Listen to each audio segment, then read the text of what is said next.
We were all horrified by the events that took place in Charlottesville last weekend. Our hearts and prayers go out to the families of Heather Heyer and State Troopers Bates and Cullen. We also pray for those who are still recovering. I spent time in Charlottesville this week in the wake of the violence, and I was inspired by the spirit and strength that I saw from the community as it tries to heal. Charlottesville is a vibrant and loving place, and people who seek to try and shatter that are going to find out that they're not going to be able to. Senator Kaine and I both have had the privilege of serving as governor of Virginia. We both know that part of leadership is that during moments of crisis, when people are divided, you actually summon people to their higher angels. On that account, the president did not step up and do his job. There was a complete lack of moral leadership from the office of the president this week, as he was unwilling to unequivocally call out bigotry for what it is.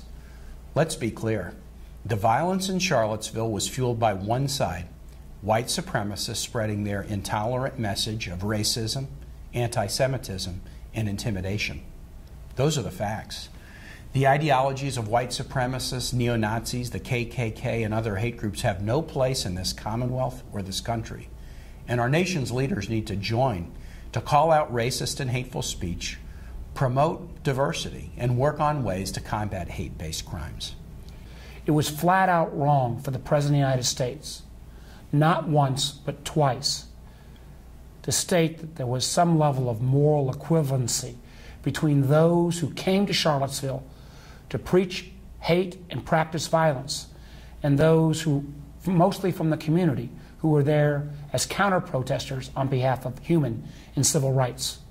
The president's words actually emboldened those on the fringes and frankly offended those of us who want nothing to do with hatred and prejudice.